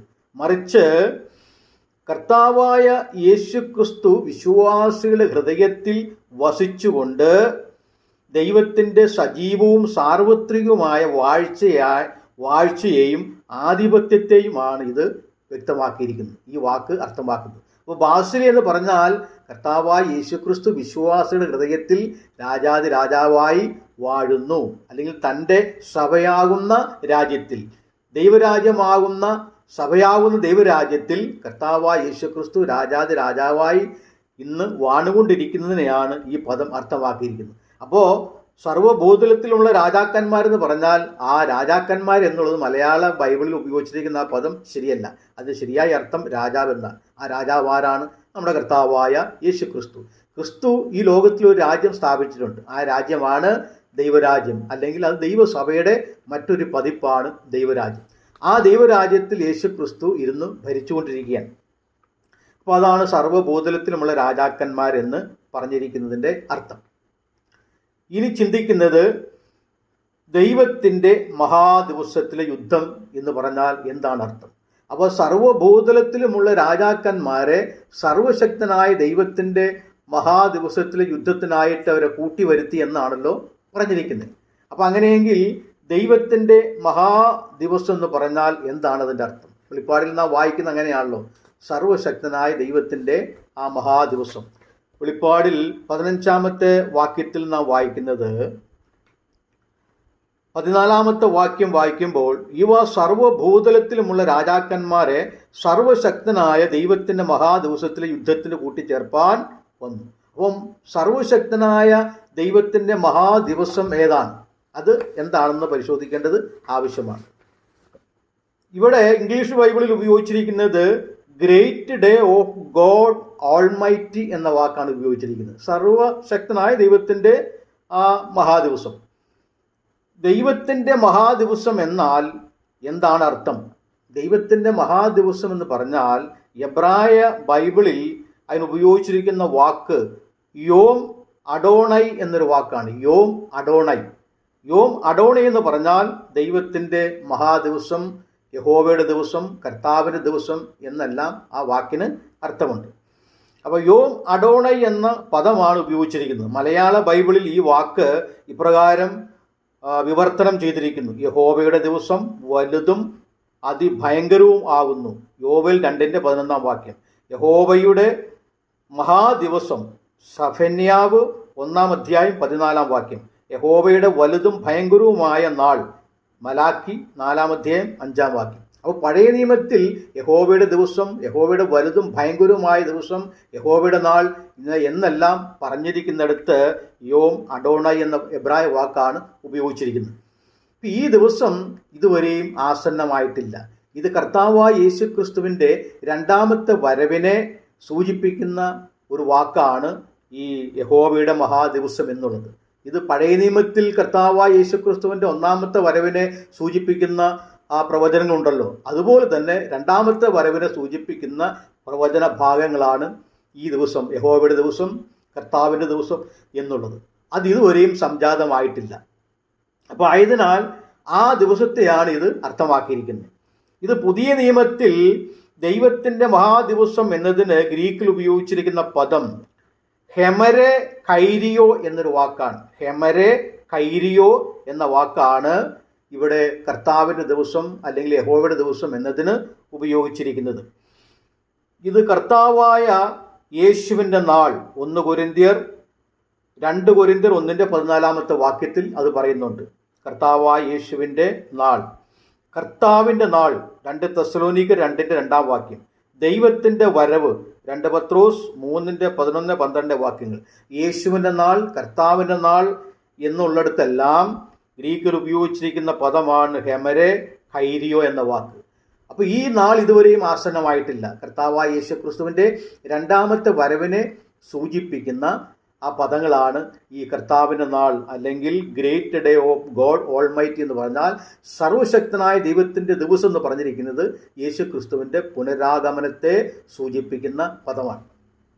അപ്പോൾ ആ ദിവസത്തിന് മുൻപായി ഈ ഭൂമിയിൽ നടന്നുകൊണ്ടിരിക്കുന്ന സഭയ്ക്കെതിരെ വരുന്ന പ്രതികൂലങ്ങളെയും പ്രതിസന്ധികളെയും എതിർപ്പുകളെയാണ് ഈ ഭാഗം കൊണ്ട് അർത്ഥമാക്കിയിരിക്കുന്നത്. ഇനി യുദ്ധം എന്ന് പറഞ്ഞാൽ എന്താണ് അർത്ഥം? ദൈവത്തിൻ്റെ മഹാദിവസത്തിലെ യുദ്ധത്തിനായി കൂട്ടിച്ചേർത്തു എന്നാണല്ലോ അവിടെ എഴുതിയിരിക്കുന്നത്. ഈ യുദ്ധത്തെക്കുറിച്ചാണ് അടുത്തതായി ചിന്തിക്കുന്നത്. യുദ്ധം എന്താണ്? പഴയ നിയമത്തിൽ പുതിയ നിയമത്തിലും യുദ്ധത്തെക്കുറിച്ച് പ്രസ്താവിച്ചിട്ടുണ്ട്. എന്നാൽ പഴയ നിയമത്തിൽ പറഞ്ഞിരിക്കുന്ന യുദ്ധങ്ങളെല്ലാം മിക്കതും അക്ഷരീകമായ യുദ്ധങ്ങൾ ആയിരുന്നു. ഏകദേശം 300-ലധികം പ്രാവശ്യം യുദ്ധം എന്ന വാക്ക് പഴയ നിയമത്തിൽ ഉപയോഗിച്ചിട്ടുണ്ട്. അത് മിക്കതും അക്ഷരീകമായ യുദ്ധത്തെ കുറിക്കുന്ന പദങ്ങളാണ്. എന്നാൽ പുതിയ നിയമത്തിൽ പരാമർശിച്ചിരിക്കുന്ന യുദ്ധങ്ങൾ ആത്മീക അർത്ഥത്തിലും ആലങ്കാരികമായ അർത്ഥത്തിലും ഉള്ളവയാണ്. ഇത് അക്ഷരാർത്ഥത്തിൽ നടക്കുന്ന ഒരു യുദ്ധത്തെക്കുറിച്ചല്ല പുതിയ നിയമം പരാമർശിച്ചിരിക്കുന്നത്. പഴയ നിയമത്തിൽ ധാരാളം യുദ്ധങ്ങൾ, 300-ലധികം യുദ്ധങ്ങളെക്കുറിച്ച് പഴയ നിയമത്തിൽ പറഞ്ഞിട്ടുണ്ട്. അതെല്ലാം അധികവും അക്ഷരീകമായ യുദ്ധങ്ങൾ തന്നെ ആയിരുന്നു.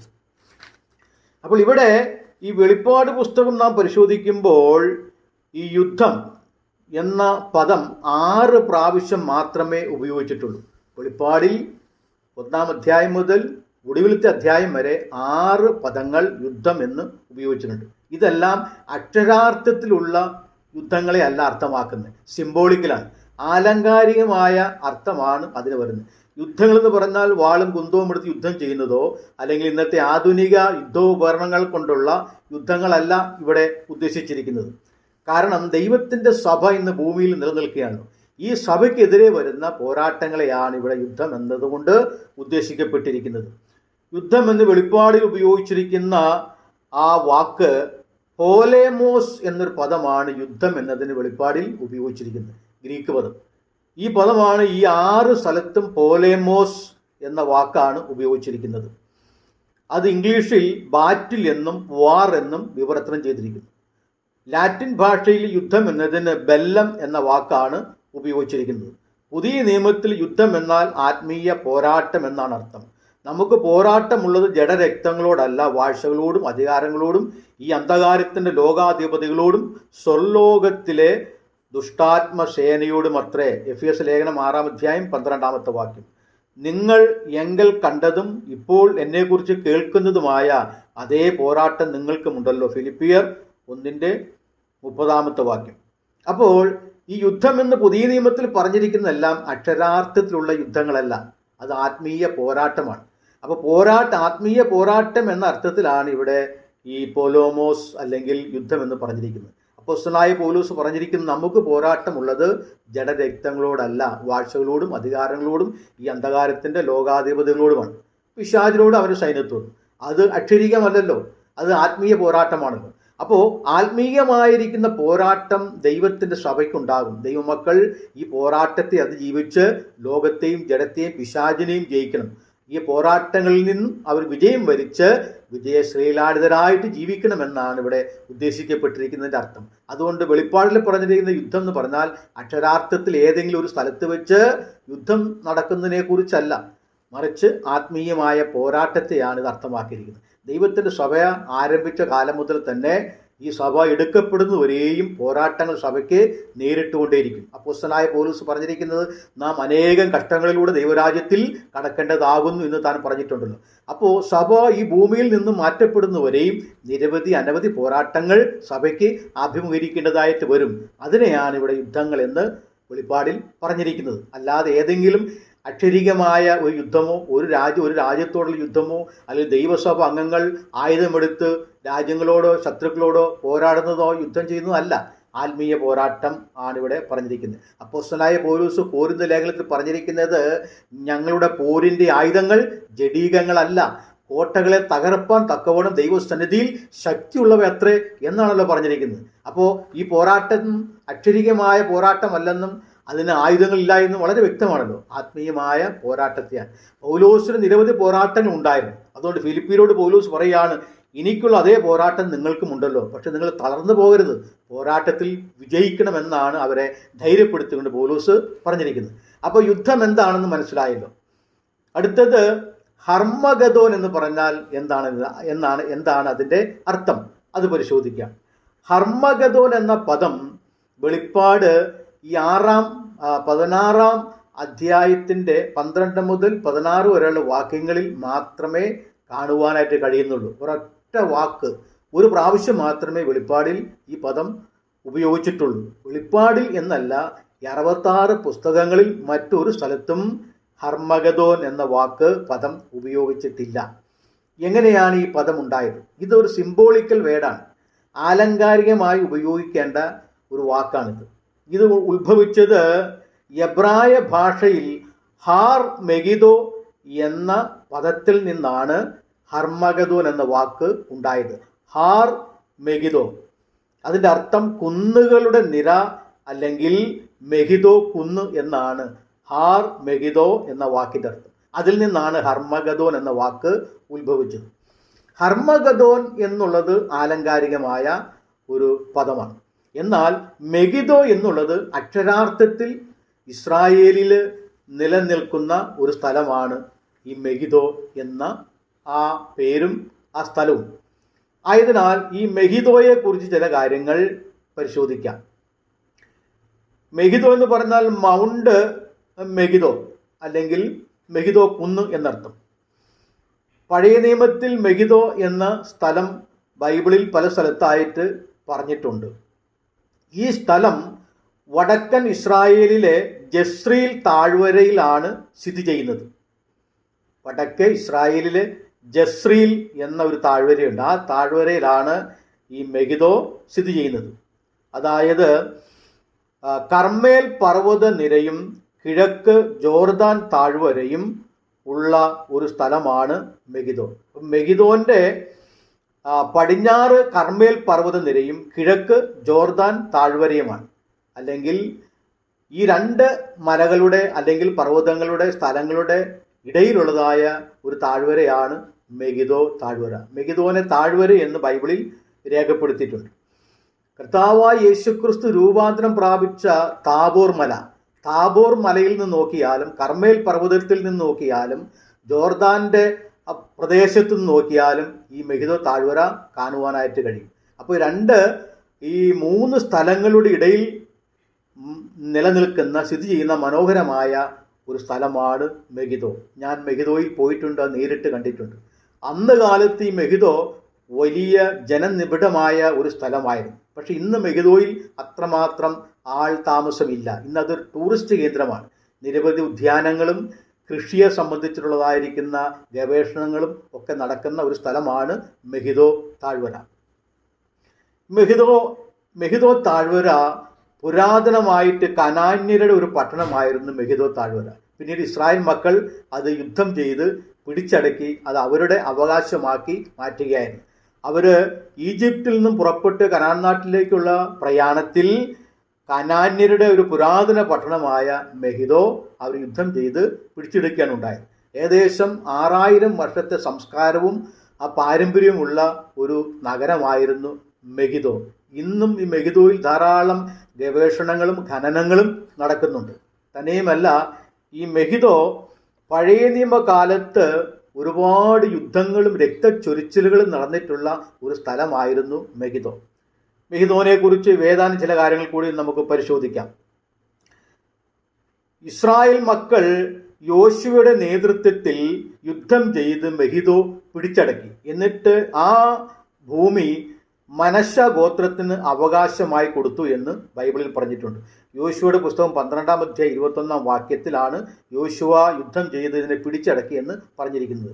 മനശ്ശ ഗോത്രത്തിന് അവകാശമായി കൊടുത്തു എന്ന് അത് യോശുവയുടെ പുസ്തകം 17-ാം അധ്യായം 11-ാം വാക്യത്തിൽ പറഞ്ഞിട്ടുണ്ട്. മെഗിദോ ഒരു താഴ്വരയാണ്. അന്നാളിൽ മെഗിദോ താഴ്വരയിലുള്ള സെഖര്യാവിൻ്റെ പ്രവചനം 12-ന്റെ 11-ാമത്തെ വാക്യം. സെഖര്യാവിൻ്റെ പ്രവചനം 12-ാം അധ്യായം 11-ാം വാക്യത്തിൽ മെഗിദോ ഒരു താഴ്വരയാണ് എന്ന് വ്യക്തമായി അവിടെ പറയുന്നുണ്ട്. മെഗിദോ എന്ന വാക്കിൻ്റെ അർത്ഥം മുറിക്കുക, ആക്രമിക്കുക, തുറന്നു കാട്ടുക എന്നൊക്കെയാണ് ആ വാക്കിൻ്റെ അർത്ഥം. അപ്പോൾ മെഗിദോ എന്ന വാക്കിൻ്റെ അർത്ഥം എന്താണ്? ആക്രമിക്കുക, മുറിക്കുക, തുറന്നു കാട്ടുക എന്നൊക്കെയാണ് ആ പദത്തിൻ്റെ അർത്ഥം. മെഗിദോയെക്കുറിച്ച് ചില കാര്യങ്ങൾ നാം പരിശോധിക്കുമ്പോൾ ചരിത്രത്തിൽ നിരവധി യുദ്ധങ്ങൾ നടന്നിട്ടുള്ളൊരു സ്ഥലമാണ് മെഗിദോ. ലോക ചരിത്രത്തിലും ഇസ്രായേലിൻ്റെ ചരിത്രത്തിലും നിരവധി യുദ്ധങ്ങൾ ഈ മെഗിദോ താഴ്വരയിൽ നടന്നിട്ടുണ്ട് എന്നാണ് ചരിത്രത്തിൽ നിന്നും മനസ്സിലാക്കുവാനായിട്ട് കഴിഞ്ഞിരിക്കുന്നത്.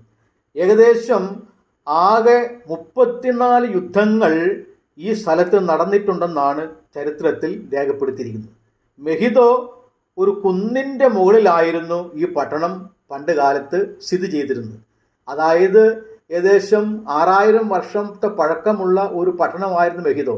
ആ കാലത്ത് ഇത് ഒരു കുന്നിൻ്റെ മുകളിൽ സ്ഥിതി ചെയ്തിരുന്ന ഒരു പട്ടണമായിരുന്നു. പക്ഷെ ഇന്ന് ആ കുന്നിൻ്റെ മുകളിൽ ആ പട്ടണം ഇല്ല. പകരമായി ഇന്നതെല്ലാം ഉദ്യാനങ്ങളായി തീർന്നിരിക്കുകയാണ്. അടുത്തത്, ഈ മെഗിദോ വെള്ളത്തിൻ്റെ അരികെ വെച്ച് കനാന്യരുമായിട്ട് യുദ്ധം ഉണ്ടായതിനെക്കുറിച്ചും യുദ്ധം ജയിച്ചതിനെക്കുറിച്ചും ന്യായാധിപന്മാരുടെ പുസ്തകം 5-ാം അധ്യായം 19-20 വാക്യങ്ങളിൽ പ്രസ്താവിച്ചിട്ടുണ്ട്.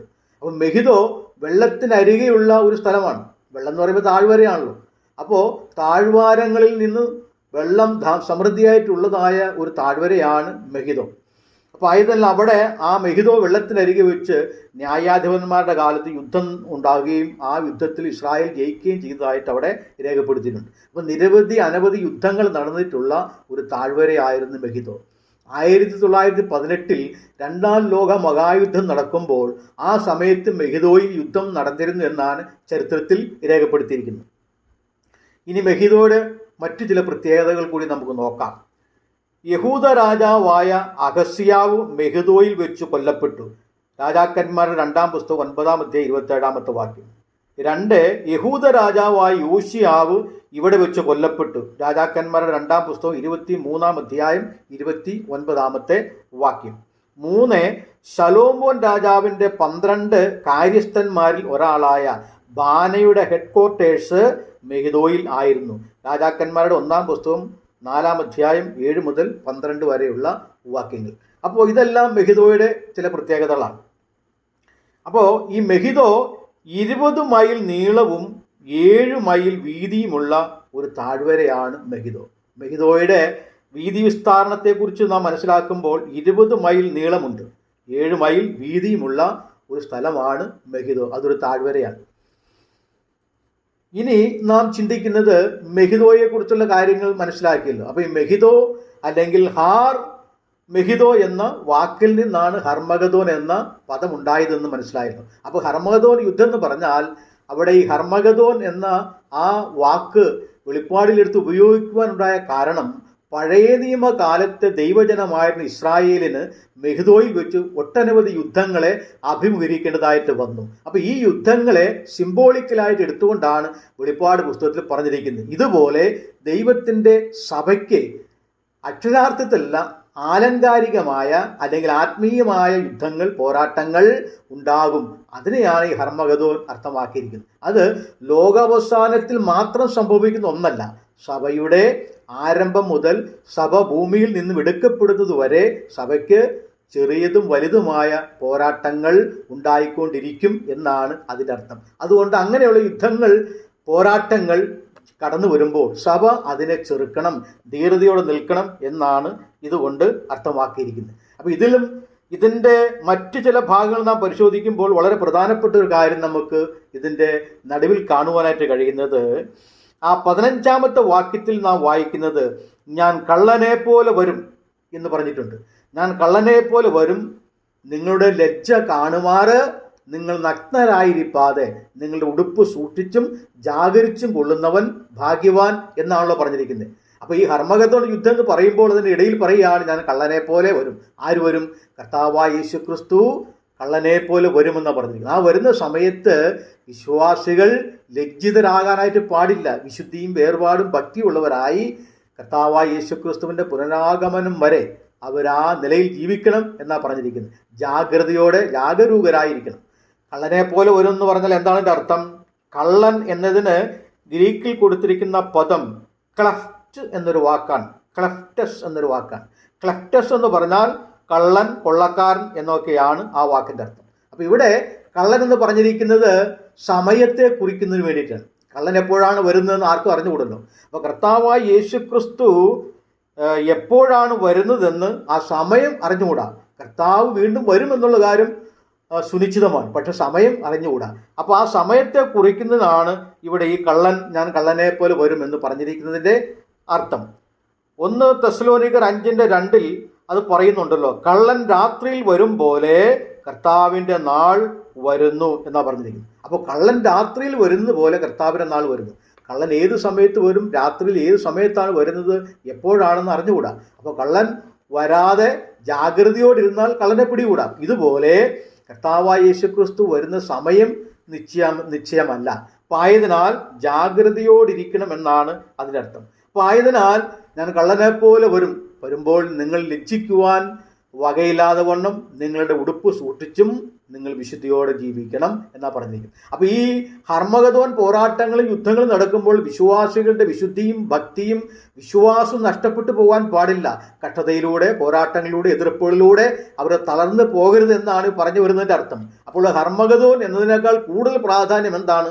കർത്താവായ യേശുക്രിസ്തു കള്ളനെ പോലെ വരും എന്ന് പറഞ്ഞിരിക്കുന്നതാണ് ഏറ്റവും കൂടുതൽ പ്രാധാന്യം അറിയിക്കുന്നത്. അപ്പോൾ ആയതിനാൽ പ്രതികൂലങ്ങളിൽ തകർന്നു പോകാതെ അവർ ജാഗ്രതയോടെ ഭക്തിയോടെ ജീവിക്കണം എന്നുള്ള മുന്നറിയിപ്പാണ് ഇവിടെ നൽകിയിരിക്കുന്നത്. അത് വളരെ വ്യക്തമായി നാം മനസ്സിലാക്കിയിരിക്കേണ്ടത് വളരെ ആവശ്യമാണ്. അപ്പോൾ ഇവിടെ ഈ ഉടുപ്പ് സൂക്ഷിക്കണം, അല്ലെങ്കിൽ അവരുടെ ധരിച്ചിരിക്കുന്ന വസ്ത്രം സൂക്ഷിക്കണം എന്നാണ് പറഞ്ഞിരിക്കുന്നത്. ആ ഉടുപ്പ് എന്തിനെയാണ് അർത്ഥമാക്കിയിരിക്കുന്നത്? ഉടുപ്പിന് ധാരാളം അർത്ഥങ്ങൾ ഉണ്ട്. വെളിപ്പാട് പുസ്തകം 3-ാം അധ്യായത്തിലും ഉടുപ്പിനെ കുറിച്ച് പറഞ്ഞിട്ടുണ്ടല്ലോ. അതുകൊണ്ട് ഉടുപ്പ് സൂക്ഷിച്ച് കൊണ്ടിരിക്കുന്നവരാണ് ഭാഗ്യവാന്മാർ, അവരാണ് അനുഗ്രഹിക്കപ്പെട്ടവർ. അപ്പോൾ ഞാൻ കള്ളനെ പോലെ വരുമ്പോൾ നിങ്ങളുടെ ലജ്ജ കാണുമാറ് നിങ്ങൾ ലജ്ജിതരാകാതെ നിങ്ങളുടെ ഉടുപ്പ് സൂക്ഷിച്ചും കൊണ്ടിരിക്കുന്നവൻ ഭാഗ്യവാൻ എന്നാണ് ആ വെളിപ്പാട് പുസ്തകത്തിൽ നാം വായിക്കുന്നത്. തൻ്റെ ഉടുപ്പ് സൂക്ഷിച്ചും ജാഗരിച്ചും കൊള്ളുന്നവൻ ഭാഗ്യവാൻ. അപ്പോൾ ഉടുപ്പ് സൂക്ഷിക്കണം, ജാഗരിക്കണം, അതാണ് ഇവിടെ പ്രസ്താവിച്ചിരിക്കുന്നത് 15-ാമത്തെ വാക്യത്തിൽ. ഉടുപ്പ് എന്നതിന് ഗ്രീക്കിൽ ഉപയോഗിച്ചിരിക്കുന്ന പദം ഹിമാറ്റിയ എന്നൊരു വാക്കാണ്. ഹിമാറ്റിയ, ഈ പദത്തിന് ഒരുപാട് അർത്ഥങ്ങളുണ്ട്. വളരെ പുരാതനമായ ഒരു പദമാണ്, ഒരു ഗ്രീക്ക് വാക്കാണ് ഹിമാറ്റിയ എന്നുള്ളത്. അതായത് പുരാതന ഗ്രീസിൽ സ്ത്രീകളും പുരുഷന്മാരും പരമ്പരാഗതമായി ധരിച്ചിരുന്ന ചതുരാകൃതിയിലുള്ള ഒരു മേലങ്കിയായിരുന്നു ഹിമാറ്റിയ. പുരുഷന്മാരും സ്ത്രീകളും ഒരേപോലെ ധരിച്ചിരുന്ന അയഞ്ഞ ലൂസുള്ള ചതുരാകൃതിയിലുള്ള ഒരു വെള്ള കുപ്പായമായിരുന്നു, വെള്ള മേലങ്കിയായിരുന്നു ഈ ഹിമാറ്റിയ എന്ന് പറഞ്ഞിരിക്കുന്ന ആ വസ്ത്രം. അതിനെയാണ് ഉടുപ്പ് എന്ന് പറഞ്ഞിരിക്കുന്നത്. അപ്പോൾ ഈ ഹിമാറ്റിയ വളരെ വെള്ള കളറുള്ള ഒരു ഉടുപ്പായിരുന്നു. ഇത് അന്നത്തെ പുരാതന ഗ്രീസിലുള്ള ആളുകൾ, അത് സാധാരണക്കാരായിരുന്നു. ധനവാന്മാരും അല്ലെങ്കിൽ പണമുള്ളവരൊക്കെ ധരിച്ചിരുന്നത് ഈ ഉടുപ്പിൻ്റെ മുകളിൽ എംബ്രോയിഡറി തുന്നി പിടിപ്പിച്ചിട്ട് വിലയേറിയ വസ്ത്രമായിരുന്നു അന്ന് വലിയ സമ്പന്നന്മാർ അണിഞ്ഞിരുന്നു. എന്നാൽ സാധുക്കളും ഇടത്തരക്കാരുമായ ആളുകൾ പുരാതന ഗ്രീസിൽ അണിഞ്ഞിരുന്ന വസ്ത്രമായിരുന്നു ഹിമാറ്റിയ. ഈ വസ്ത്രത്തിൻ്റെ ഒരു പ്രത്യേകത, ഇത് വെള്ള വസ്ത്രമായിരുന്നു എന്നതിനേക്കാൾ ഇതിനൊരു അർത്ഥമുണ്ടായിരുന്നു. ഈ വസ്ത്രത്തിന്, ഈ ഉടുപ്പിനൊരു അർത്ഥമുണ്ടായിരുന്നു. ആ അർത്ഥം എളിമയുടെയും അതുപോലെ തന്നെ അച്ചടക്കത്തിൻ്റെയും പ്രതീകമായിരുന്നു. അച്ചടക്കമുള്ളവരാണ്, എളിമയുള്ളവരായിരുന്നു ഈ വസ്ത്രം ഇങ്ങനെ ധരിച്ചിരുന്നത്. അപ്പോൾ ഈ വസ്ത്രം അർത്ഥമാക്കുന്നത് അച്ചടക്കത്തിൻ്റെയും എളിമയുടെയും പ്രതീകമായിട്ടായിരുന്നു ഈ വസ്ത്രം ധരിച്ചിരുന്നത്. അപ്പോൾ ആയതിനാൽ ഹിമാറ്റിയ ധരിക്കുന്ന ആളുകൾ ആരാണ്? അവർ അച്ചടക്കമുള്ളവരും എളിമയുള്ളവരുമാണ്. അത് യേശുക്രിസ്തുവിൻ്റെ സഭയുള്ള ബന്ധത്തിൽ വിശ്വാസികൾ, സഭാ അംഗങ്ങൾ എളിമയുള്ളവരായിരിക്കണം, അവർ അച്ചടക്കമുള്ളവരായിരിക്കണം. കാരണം ദൈവത്തിൻ്റെ വചനത്തിൽ അനുസൃതമായ രീതിയിൽ വചനമനുസരിച്ചും വചനപ്രകാരമുള്ള ജീവിതം നയിച്ച് അച്ചടക്കമുള്ളവരായി എളിമയുള്ള ലളിതമായ ജീവിതം നയിക്കുക. ഈ ലോകത്തോട് അനുരൂപരാകാതെ നന്മയും പൂർണ്ണതയും പ്രസാദവുമുള്ള ദൈവത്തിൻ്റെ തിരുഹിതം അറിഞ്ഞ് വിശുദ്ധിയോടെ ഭക്തിയോടെ ജീവിക്കുക. വെള്ള വിശുദ്ധിയുടെ പ്രതീകമാണല്ലോ. അപ്പോൾ ഈ ഹിമാറ്റിയ വസ്ത്രം വെള്ള വസ്ത്രമായിരുന്നു. അപ്പോൾ വിശുദ്ധിയുടെയും അച്ചടക്കത്തിൻ്റെയും എളിമയുടെയും പ്രതീകമായിരുന്നു ഈ വസ്ത്രം. അതുകൊണ്ടാണ് നിങ്ങളുടെ ഉടുപ്പ് സൂക്ഷിച്ചും ജാഗരിച്ചും കൊള്ളുന്നവൻ ഭാഗ്യവാൻ. അതായത് ജീവിത വിശുദ്ധി, കർത്താവായ യേശുക്രിസ്തുവിനെ കണ്ടുമുട്ടി രക്ഷിക്കപ്പെടുന്ന അല്ലെങ്കിൽ സഭയുടെ ഭാഗമായി തീരുന്ന ഓരോ വ്യക്തികളും ആരാണ്? അവർ വിശുദ്ധന്മാരാണ്, അവർ ഹാഗിയോസാണ്. അവർ വിശുദ്ധന്മാരായിട്ട് ദൈവം പ്രഖ്യാപിച്ചിരിക്കുകയാണ്. ആ വിശുദ്ധന്മാർ യേശുക്രിസ്തുവിൻ്റെ പുനരാഗമനം വരെ വിശുദ്ധി നഷ്ടപ്പെടാതെ ഭക്തിയും വിശുദ്ധിയും പ്രത്യാശയും അച്ചടക്കവും ഉള്ളവരായി ലോകത്തിന് മാതൃകയുള്ളവരായി ജീവിച്ചാൽ യേശുക്രിസ്തുവിൻ്റെ പുനരാഗമനത്തിൽ അവർക്ക് ക്രിസ്തുവിൻ്റെ മുൻപാകെ സ്വീകാര്യത ഉണ്ടാകും, അവരെടുക്കപ്പെടും, അവർക്ക് പ്രതിഫലം കിട്ടും. ഇതാണ് ഇവിടെ പറഞ്ഞു വരുന്നതിൻ്റെ ആശയം. അപ്പോൾ നാം വെളിപ്പാട് പുസ്തകം 16-ാം അധ്യായം 12 മുതൽ 16 വരെയുള്ള വാക്യങ്ങളിൽ പറഞ്ഞിരിക്കുന്ന ഈ യൂഫ്രട്ടീസ് നദി വറ്റുന്നതിൻ്റെ അർത്ഥം എന്താണ്? കിഴക്കുന്ന് വരുന്ന രാജാക്കന്മാരുടെ അർത്ഥം എന്താണ്? ഭൂതലത്തിലുള്ള രാജാക്കന്മാരെ കൂട്ടിവരുത്തിയതിൻ്റെ അർത്ഥം എന്താണ്? മഹാസർപ്പം എന്താണ് അർത്ഥമാക്കുന്നത്?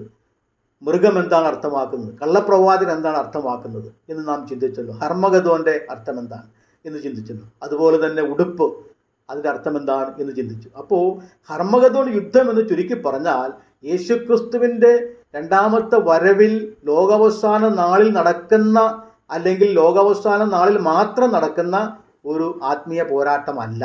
അങ്ങനെ ചിന്തിക്കുന്ന ഒരുപാട് ആളുകളുണ്ട്. പക്ഷേ അത് ആ വചനത്തെ സൂക്ഷ്മമായി പഠിക്കാത്തതുകൊണ്ടാണ്. കർത്താവായ യേശുക്രിസ്തുവിൻ്റെ പുനരാഗമനം വരെ, ക്രിസ്തുവിൻ്റെ സഭ ഈ ഭൂമിയിൽ സ്ഥാപിക്കപ്പെട്ട നാൾ മുതൽ യേശുക്രിസ്തുവിൻ്റെ പുനരാഗമനം വരെ സഭയ്ക്ക് നേരിടേണ്ടി വരുന്ന ആത്മീയ പോരാട്ടങ്ങളെയാണ് ഇത് അർത്ഥമാക്കുന്നത്. അല്ലാതെ അന്തിമ യുഗത്തിൽ നടക്കുന്ന യുദ്ധമല്ല, അക്ഷരികമായ യുദ്ധമല്ല എന്ന് മനസ്സിലായല്ലോ. അപ്പോൾ ഹർമഗദോൻ യുദ്ധം എന്താണ് എന്ന് മനസ്സിലായല്ലോ. ആ പദം എങ്ങനെയാണ് ഉണ്ടായതെന്ന് മനസ്സിലായല്ലോ. അതൊരു സിംബോളിക്കൽ വേർഡാണ്. ആയതിനാൽ നമ്മുടെ ഉടുപ്പും സൂക്ഷിച്ചും ജാഗരിച്ചും ക്രിസ്തുവിൻ്റെ പ്രത്യാഗമനം വരെ ദൈവഭയത്തിലും ഭക്തിയിലും അച്ചടക്കത്തിലും എളിമയിലും വിശുദ്ധിയിലും ജീവിക്കുവാൻ ദൈവം ഈ വചനങ്ങളാൽ നമ്മെ എല്ലാവരെയും സഹായിക്കുമാറാകട്ടെ. ആമേൻ.